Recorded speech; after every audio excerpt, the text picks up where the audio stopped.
gente. Eu tô aqui para apresentar vocês para a próxima palestrante do dia, que é a fonoaudióloga Cristiane Gomes.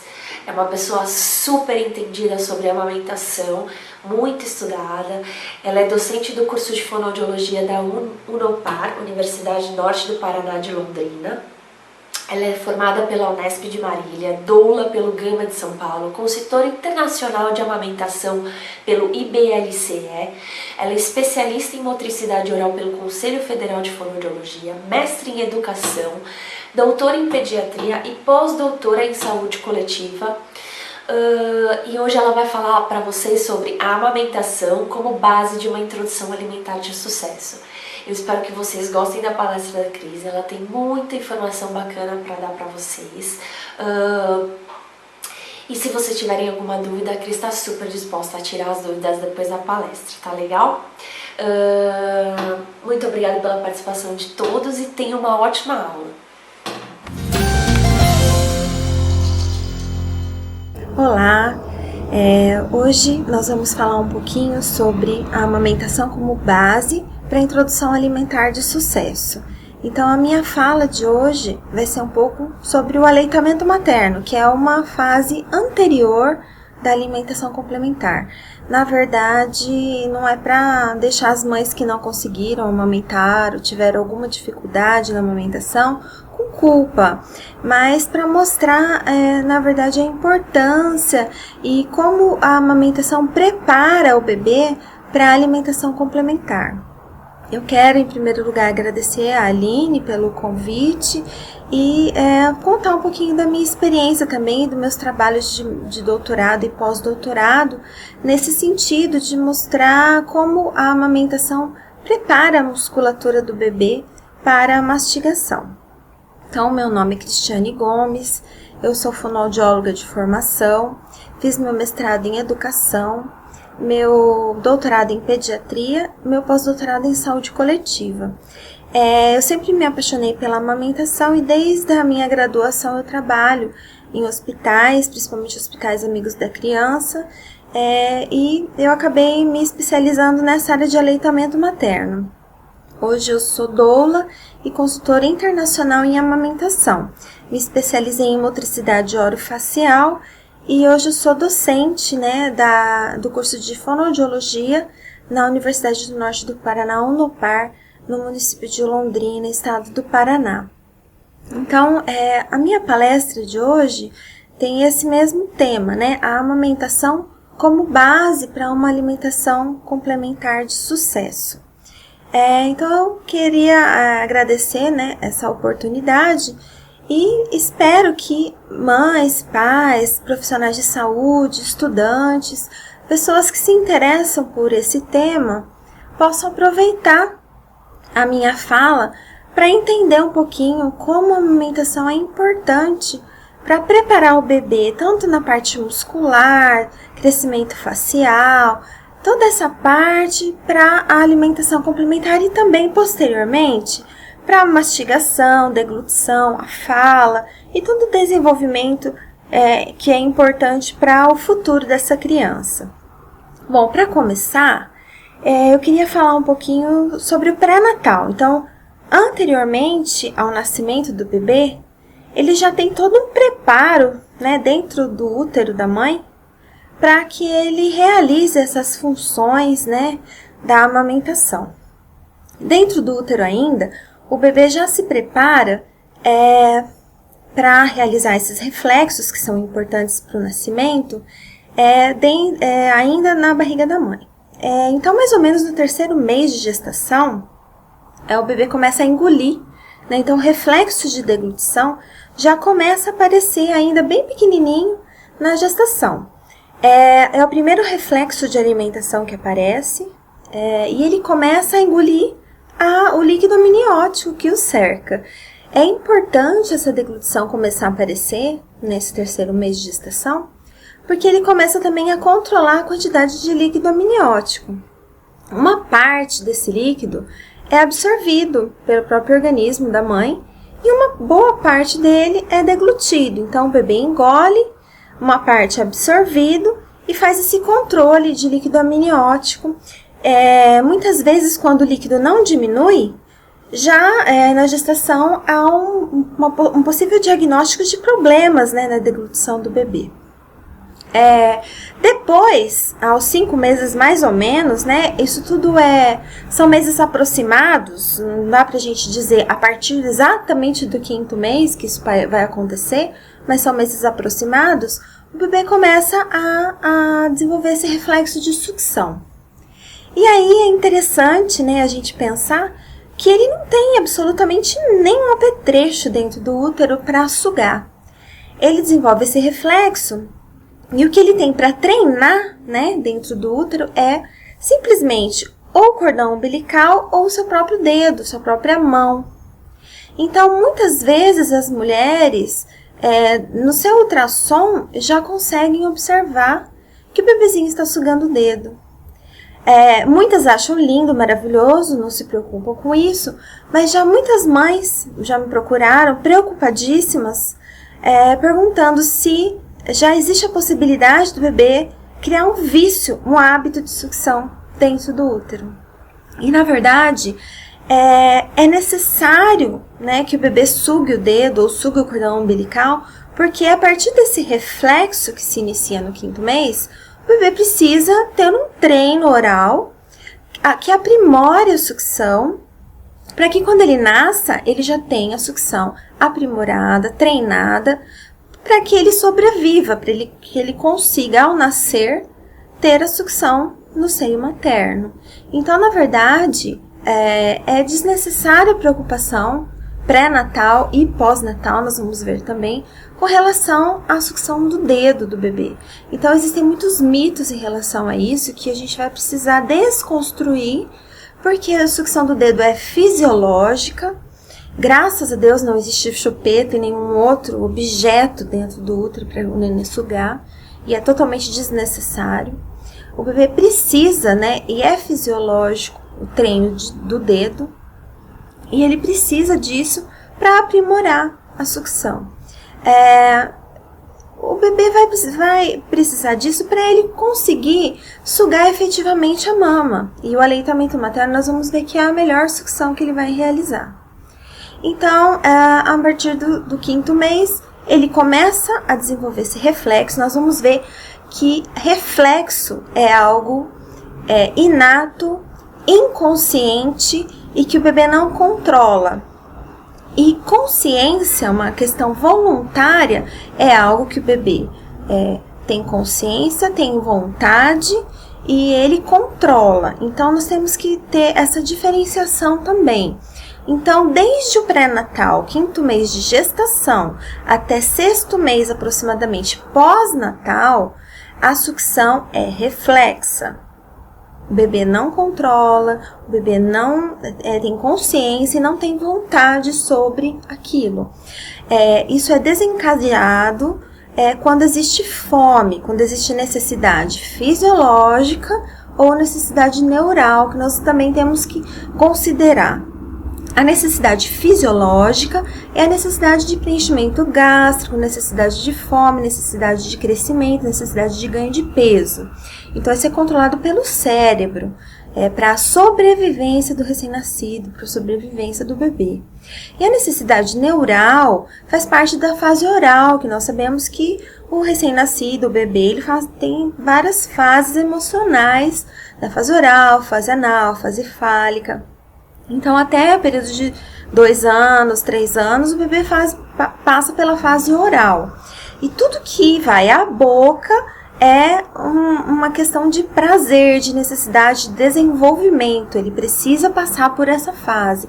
Então, essa fase de tudo vai à boca, dele conhecer o mundo pela boca, pelas sensações que vão à boca, é importante para o seu desenvolvimento global. Ele precisa passar por isso, então ele precisa receber prazer e ele precisa ter as sensações pela boca para ter um bom desenvolvimento. Então, inicialmente, ele precisa sugar e ter os benefícios da sucção e do prazer oral. Então, inicialmente, a sucção é super importante para o seu desenvolvimento. Então, a necessidade neural de sucção também deve ser satisfeita. Então, nós temos que levar em consideração a necessidade fisiológica e a necessidade neural da sucção. O bebê no aleitamento materno, ele satisfaz tanto a necessidade fisiológica quanto a necessidade neural. Por isso é tão importante o aleitamento materno. E por isso que é só no aleitamento materno que ele consegue satisfazer essas duas necessidades, coisa que em outros tipos de alimentação ele não consegue. Então, por exemplo, numa mamadeira ele consegue satisfazer a necessidade fisiológica, se alimentar, mas não consegue satisfazer a necessidade neural, que é a fase oral. Então, provavelmente ele vai precisar de um outro hábito, como sugar o dedo realmente ou utilizar uma chupeta, que não acontece no aleitamento materno. Ele satisfaz a necessidade e vai dormir. Então, desde a vida pré-natal, ele já começa a satisfazer essas necessidades, então sugando o dedo para treino. Mais ou menos com 7 meses de vida gestacional dentro do útero, ele começa já a diferenciar os sabores, porque tudo que a mãe se alimenta passa pelo líquido amniótico, ele já sente esses sabores, e com 7 meses ele já começa a diferenciar esses sabores que ele engole, ele continua deglutindo o líquido amniótico, ele começa a fazer a diferenciação de sabores. E com mais ou menos 8 meses de gestação, ele começa a fazer a coordenação entre sucção, deglutição e respiração, preparando para quando ele nascer, ele ter todos os reflexos orais para que ele consiga mamar no peito quando ele vir a termo, que seria 37 semanas de gestação ou mais, né, que seriam os 9 meses completos. Assim que ele nasce, né, um bebê a termo, esperado para a idade, ele consegue ter todos os reflexos orais e nascendo ele já pode ser colocado ao seio materno, e existem vários vídeos mostrando que se ele for colocado na barriga da mãe, com o olfato muito desenvolvido, ele consegue engatinhar sem enxergar muito bem ainda. Pelo olfato ele consegue encontrar o seio materno e tendo reflexo de procura, sucção, a coordenação entre a respiração, a deglutição e a sucção, ele consegue abocanhar o peito da mãe e realizar a sua alimentação, pois ele teve esse preparo pré-natal. Então ele já teve toda a preparação intrauterina e ele consegue já se alimentar adequadamente dentro desse preparo que ele teve intrauterino. Qual seria então essa importância desse preparo e dessa alimentação no peito para que ele não use, por exemplo, sucção digital, sucção de chupeta e mamadeira, né, para quando ele nascer? Como já foi dito, né, agora mesmo com relação a fase oral, como no aleitamento materno, ele realiza a sucção para satisfazer a necessidade de suprir a necessidade de alimento e suprir a fase oral. Existem pesquisas que já mostram que cerca de 70% dos bebês que mamam exclusivamente o peito em livre demanda, que é o que é preconizado pelo Ministério da Saúde, bebês amamentados até 6 meses exclusivamente em livre demanda, que seria oferecer o peito sempre que o bebê quiser, o tempo que ele quiser, quando ele quiser. 70% desses bebês não sentem necessidade extra de sucção. Eles mamam, eles tiram o leite, fazem o que nós chamamos de sucção nutritiva, para nutrir, e sucção não nutritiva, que seria para satisfazer a fase oral. E não sentem a necessidade de outra sucção. Eles adormecem após a mamada porque eles sentem satisfeitos em todas as situações. As crianças que não recebem aleitamento exclusivo, ou não por 6 meses, ou não por livre demanda, ou recebem outros bicos, né? Eles têm uma necessidade extra de sucção e acabam tendo 7 vezes mais chance de sugar o dedo ou sugar um outro bico artificial. Então, a importância da amamentação exclusiva em livre demanda. Quando uma criança recebe, por exemplo, uma mamadeira, não recebe o aleitamento materno, ela retira apenas o alimento e fica com a necessidade de sucção neural. Então, de duas uma, ou ela, ainda tendo o reflexo de sucção ativado, tudo que encostar na sua boca vai desencadear um reflexo de procura e sucção. Pode ser o seu dedo, pode ser um objeto, pode ser a chupeta. Ela vai começar a sugar para satisfazer a necessidade neural de sucção. Então, ela pode sugar qualquer objeto ou seu próprio dedo. Isso pode criar, com o tempo, com a duração, com a frequência. Isso, para criar um hábito, tem que haver tempo. Pode criar um hábito oral deletério, que deletério seria que cause algum problema a longo prazo, né? Um hábito ruim, um hábito que cause problemas. E ela pode permanecer após os 6 meses, que seria o tempo de reflexo, que a criança não comanda, não tem consciência. Após os 6 meses, que a criança tem o hábito instalado, que aí ela tem consciência de que ela pode abrir a boca, colocar o objeto na boca e sugar, aí ela pode ter instalado um hábito, que aí seria muito difícil da gente retirar, porque a criança já tem um apego ao objeto, ao próprio dedo. Ela sabe que nos momentos em que ela está ansiosa, ela pode colocar o dedo na boca e sugar, ou a chupeta e sugar. Ela começa a gerar um afeto com aquele objeto ou com o próprio dedo. Então aí a situação dela criar o vício, né, nessa sucção vai se instalando. E é mais difícil, claro, a gente retirar esse hábito ou esse vício. Como que a gente consegue garantir, então, que o bebê mame adequadamente? E como que é essa mamada? Como que é essa pega correta? Quais as diferenças, né, entre o aleitamento materno e a sucção de bicos artificiais? Como que isso se dá? Então, eu vou falar um pouquinho sobre isso, né? No aleitamento materno, então eu vou tentar mostrar um pouquinho para vocês como que é essa pega e que músculos são ativados, como que acontece essa movimentação muscular e que movimentos existem, né, na cavidade oral do bebê que vão dar essas diferenças, né? Por que o bebê fica satisfeito no aleitamento materno e num bico artificial ele não fica, né? No aleitamento materno, a pega correta como que se dá? O bebê precisa realizar alguns movimentos diferentes do que de um bico artificial, por exemplo. No aleitamento materno, ele precisa abrir uma grande boca, abocanhar o bico materno e boa parte da areola. Então, ele tem que ter uma boca com uma boa abertura, mas assim que ele abocanha o bico e boa parte da areola, ele faz um vedamento labial para manter a pega dessa mama. Então, apesar dele ter uma boa abertura de boca, ele veda os lábios na mama. Então, ele tem um vedamento do orbicular da boca, que é o músculo dos lábios, que promove o fechamento, a oclusão que mantém a mama dentro da boca do bebê. É a chamada pressão negativa. Só esse vedamento que faz uma pressão negativa, que é para manter realmente a mama dentro da boca do bebê.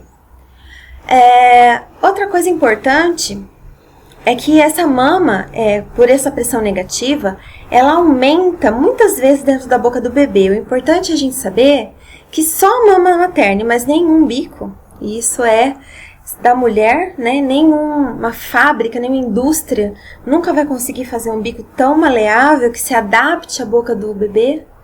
Essa mama é tão macia que ela amplia, né, e se adapta à cavidade oral do bebê. Ela amplia várias vezes, né, de tão elástica, no tecido elástico, e vai até a divisão entre o palato duro e o palato mole do bebê, no ponto que a gente chama ponto de deglutição. Então, ele consegue se adaptar totalmente à boca, à cavidade oral do bebê, sem malformá-lo, sem mudar o seu aspecto e a sua estrutura. Isso é a perfeição da natureza, né? Que nenhum bico proporciona. Outra característica importante é que a língua do bebê, ela mantém o seu posicionamento anteriorizado, também não modifica, né, com a mama dentro da boca. ele se mantém anteriorizado, mantém seus movimentos peristálticos e a língua permanece à frente do lábio inferior. Então, a postura de língua se mantém para boa pega. A língua do bebê não é empurrada pelo bico, como acontece nos bicos artificiais. E não importa se é um bico chamado ortodôntico, se é um bico comum, se é um bico anatômico, porque a indústria coloca vários nomes, né? Para tentar vender e tentar dizer que se aproxima ao bico materno. Mas, na verdade, todos os bicos são rígidos e eles empurram, né? Eles são duros, eles empurram a língua do bebê para trás. E na mama não, a língua do bebê fica livre e ela consegue se movimentar livremente e fisiologicamente. Isso é muito importante, porque isso favorece a tonificação muscular, o crescimento dessa face e a movimentação livre da língua. Isso é muito importante. Outra questão importantíssima, que seria a movimentação da mandíbula. O bebê, todos os bebês nascem com um queixo pequeno e retraído. Isso faz parte da anatomia do bebê. Até para passar pelo canal do parto, que seria o parto natural, o esperado natural, né, da raça humana, ele precisa ter um queixo pequeno para poder passar no canal do parto. E com o aleitamento materno, esse queixinho tem um desenvolvimento pelos movimentos da mandíbula.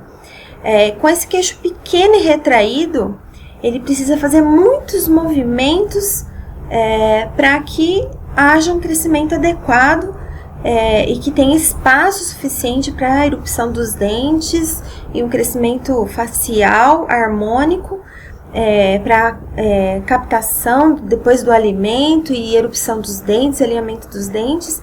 E só no aleitamento materno esses movimentos ocorrem de forma adequada. Então, quais são esses movimentos, né? No aleitamento materno, o bebê abocanha a mama e ele realiza 4 movimentos mandibulares, que seria o abaixamento mandibular, anteriorização para fazer a massagem do queixo na mama para retirar o leite, que a gente chama de ordenha. Então, seria uma massagem que a gente chama de pressão positiva.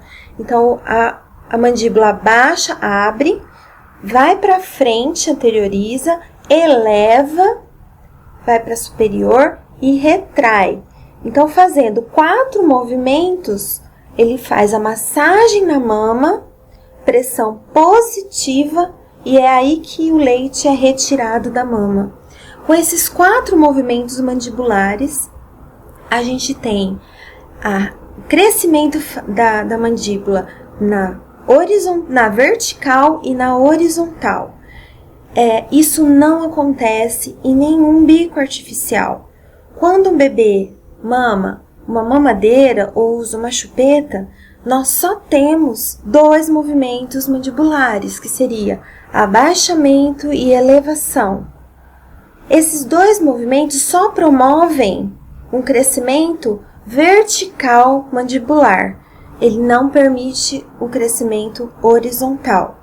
Com isso, os bebês apresentam só o crescimento vertical da face, mas não apresentam crescimento horizontal. Isso impede espaço suficiente para crescimento e alinhamento dos dentes e também dificuldade para crescimento do palato duro, espaço para a língua ficar dentro da boca e muitas vezes falta de espaço para respiração pelo nariz.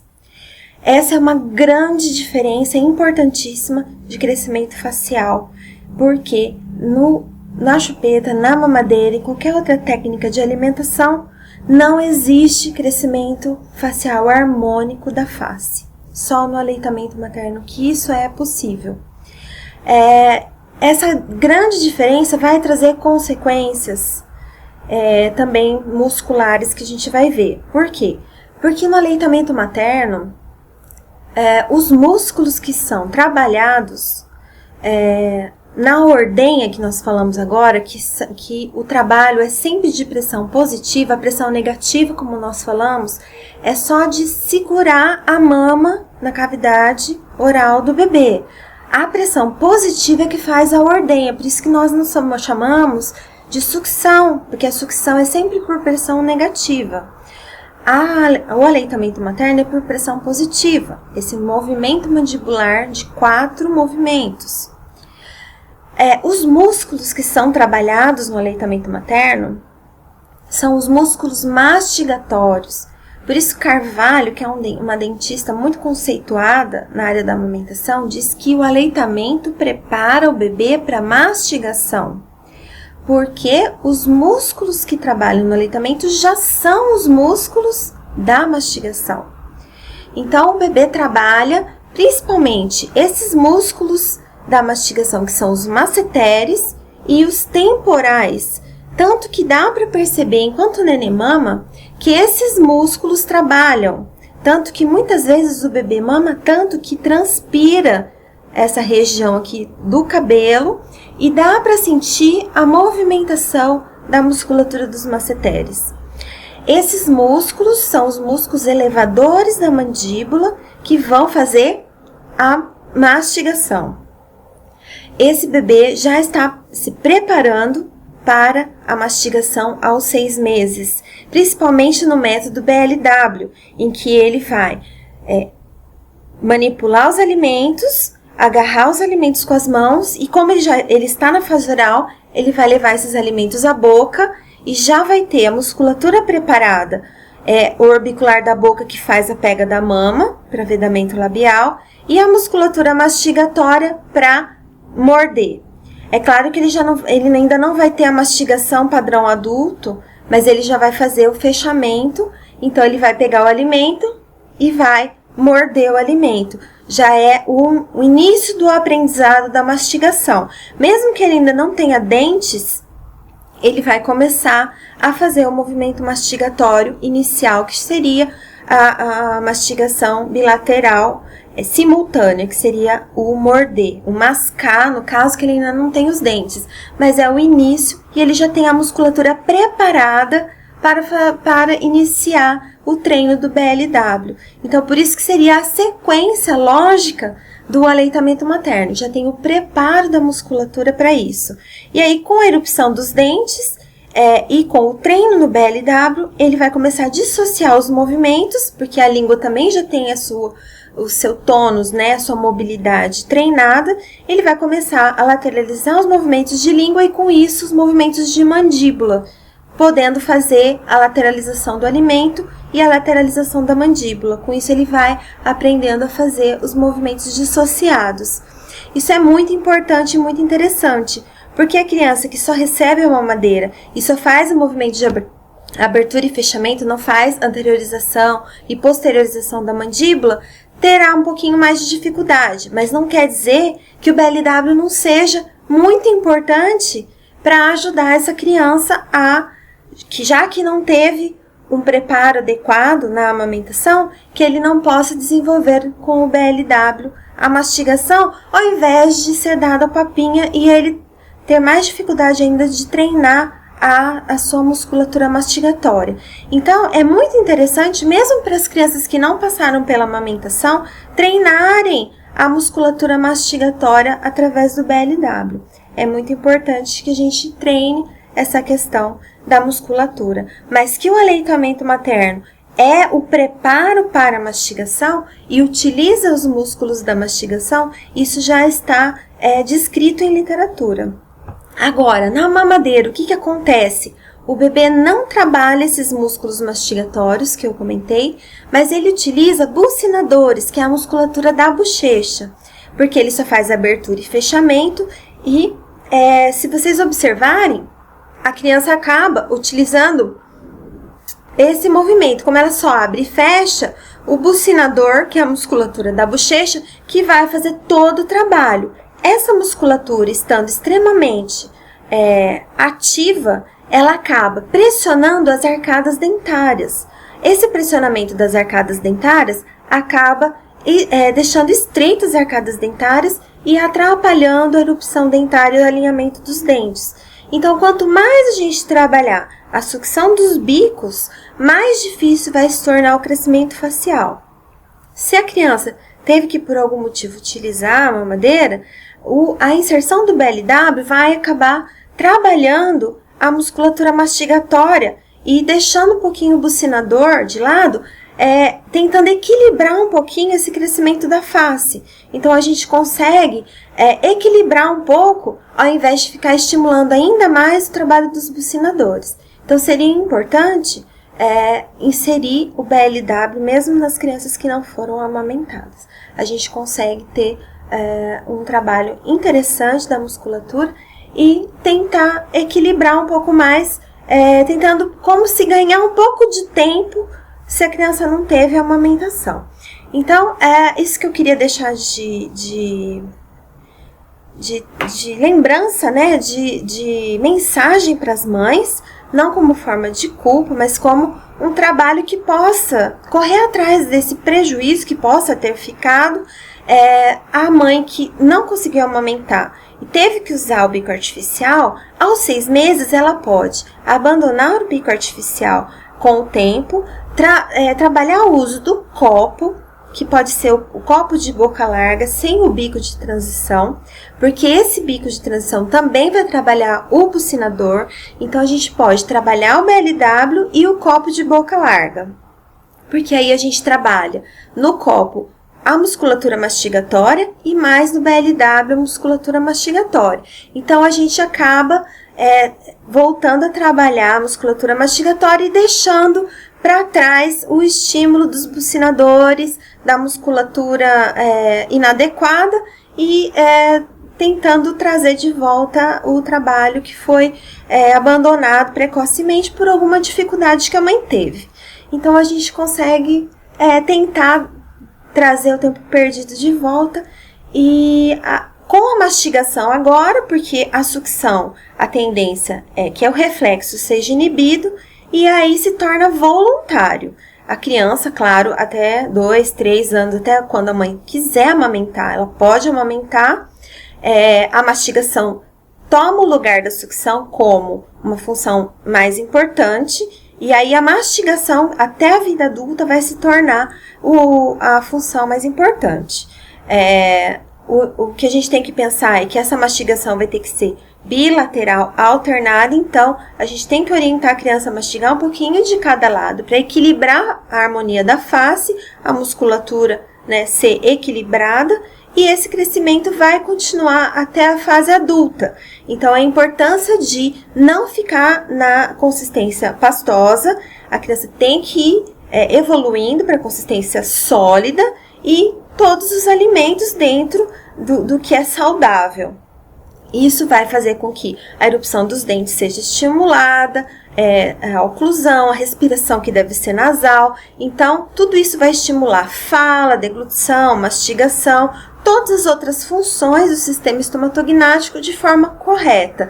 E isso vai fazer com que haja uma questão de saúde fonoaudiológica também. Isso que é importante para as crianças e para os indivíduos adultos também. Então, é isso que eu tinha que passar para vocês. Espero que vocês tenham aproveitado e eu estou aberta para responder qualquer dúvida através do meu e-mail pessoal, que é fono.crisgomes@hotmail.com. Obrigada pela atenção de vocês e até uma próxima. Um abraço e até logo. Tchau!